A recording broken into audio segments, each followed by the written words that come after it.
साथियों, एक बार पुनः आप लोग के बीच उपस्थित हूँ एक बहुत ही महत्वपूर्ण वीडियो को लेकर। मित्रों, पिछले दिनों बिहार के एक चर्चित यूट्यूबर मनीष कश्यप तथा खालिस्तान समर्थक नेता पंजाब के अमृतपाल सिंह तथा उनके साथियों के ऊपर NSA लगाया गया है, राष्ट्रीय सुरक्षा कानून। तो आज का वीडियो बहुत ही महत्वपूर्ण होने वाला है, वीडियो को अंत तक बने रहेंगे। बहुत ही महत्वपूर्ण जानकारी इसके अंतर्गत आएगा। तो जो भी मित्र अभी इस चैनल पर नए आए हैं, कृपया करके वो चैनल को सब्सक्राइब कर लें, लाइक करें, शेयर करें। NSA के बारे में हम लोग विस्तृत जानकारी ले रहे हैं।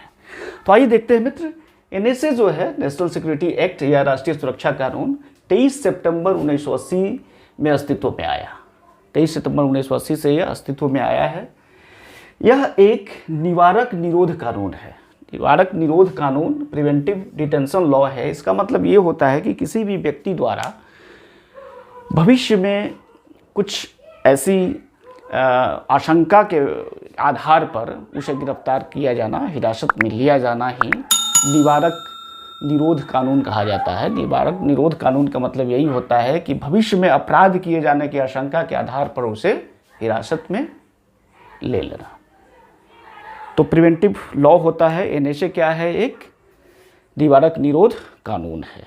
NSA केंद्र तथा राज्यों के द्वारा 3 परिस्थितियों में लगाया जाता है। पहली परिस्थिति जो है कि राष्ट्रीय सुरक्षा के लिए खतरा उत्पन्न होना। अगर किसी व्यक्ति के द्वारा ऐसा महसूस होता है कि यह व्यक्ति राष्ट्रीय सुरक्षा के लिए खतरा उत्पन्न कर सकता है भविष्य में, तो उस पर राष्ट्रीय सुरक्षा कानून या NSA लगाया जा सकता है। दूसरा है आवश्यक वस्तुओं एवं सेवाओं की आपूर्ति बाधित करने पर। जैसे पिछले कोविड के समय में कई डॉक्टर्स पर हमला हुआ था, जिस पर NSA लगाया गया था। आवश्यक वस्तुओं के एवं सेवाओं के आपूर्ति बाधित करने पर NSA लगाया जाता है। तीसरी जो परिस्थिति है वो सार्वजनिक व्यवस्था बाधित करने पर NSA लगाया जा सकता है।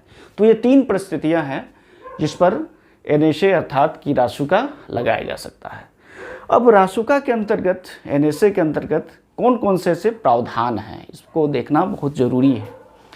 तो पहला प्रावधान ये है कि अगर कोई व्यक्ति NSA के तहत गिरफ्तार होता है तो 3 महीने तक बिना जमानत के वो जेल में रखा जाता है और अधिकतम उसे 12 महीने तक रखा जा सकता है। लेकिन अगर उसके खिलाफ कोई और ठोस सबूत मिलती है तो उसकी अवधि को बढ़ाया भी जा सकता है। तो पहले 3 महीने पर बिना जमानत के रखा जाता है, उसके बाद उसे 12 महीने तक बढ़ाया जा सकता है। परंतु अगर सबूत मिलता है, कोई ठोस सबूत इस तरह का मिल जाता है, तो उसे और अधिक समय तक बढ़ाया जा सकता है। NSA के तहत जो व्यक्ति गिरफ्तार होता है उसे सिर्फ हाई कोर्ट के एडवाइजरी बोर्ड के समक्ष ही अपील करने का अधिकार होता है, अन्य अधिकार उसे नहीं होता है।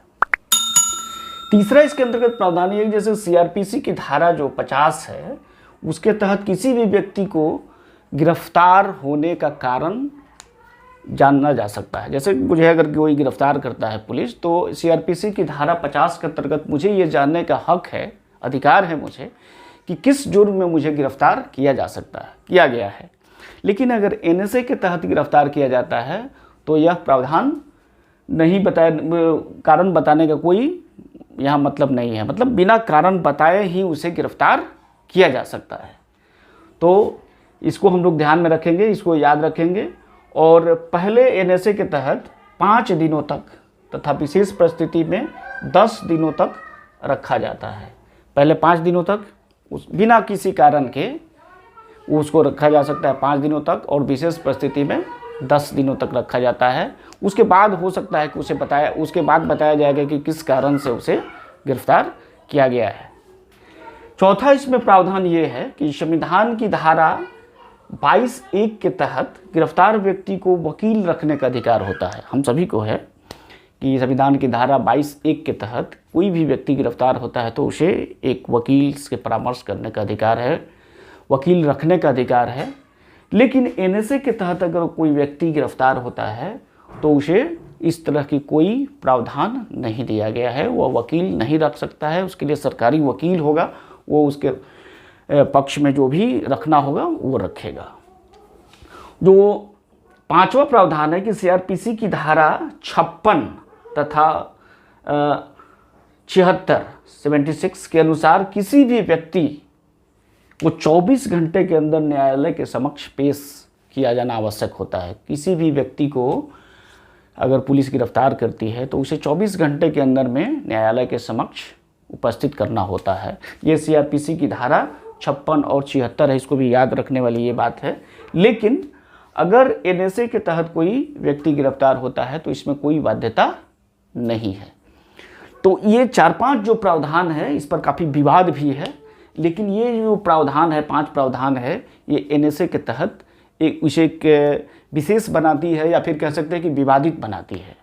जो निवारक निरोध कानून है हमारे देश में, अगर इसके इतिहास में जाया जाए, इतिहास देखा जाए तो इसका जो जन्मदाता कहा जा सकता है वो है 1818 ईस्वी का Bengal regulation 3 act. Bengal regulation 3 act जो कि 1818 में आया। इसके तहत किसी भी व्यक्ति को बिना किसी कारण जाने गिरफ्तार करने का अधिकार दे दिया गया था, ताकि जो अंग्रेज़ों के समय जो कंपनी शासन थी वो अपनी मनमानी कर सके। तो यहाँ से शुरू होता है निवारक निरोध कानून। उसके बाद फिर 1919 में रॉलेट एक्ट आया। रॉलेट एक्ट का कितना विरोध हुआ ये सब हम लोगों ने इतिहास के चैप्टर्स में काफ़ी पढ़ा है। तो रॉलेट एक्ट भी क्या है? निवारक निरोध कानून है। भारत की जब आज़ादी मिली तो आज़ादी के बाद पहला 1950 में कानून बना जिसको हम लोग कहते हैं निवारक निरोध अधिनियम PDA।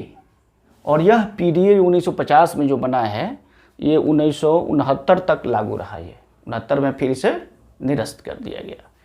इसके बाद एक और कानून बना 1971 में कानून बना आंतरिक सुरक्षा व्यवस्था अधिनियम, जिसे मीसा कहा जाता था। इसे 1977 में निरस्त कर दिया गया।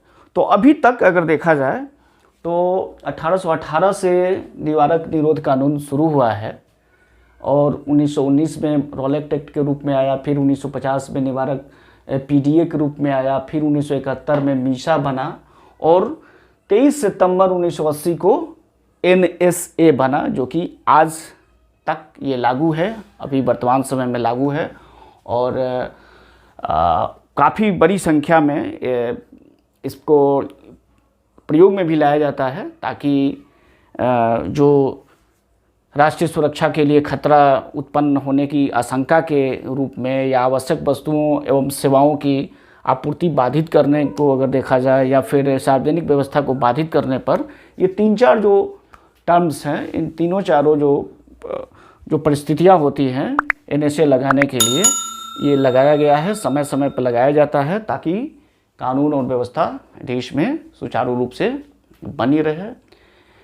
वीडियो के अंत तक बने रहने के लिए बहुत बहुत धन्यवाद आपको। नमस्कार साथियों।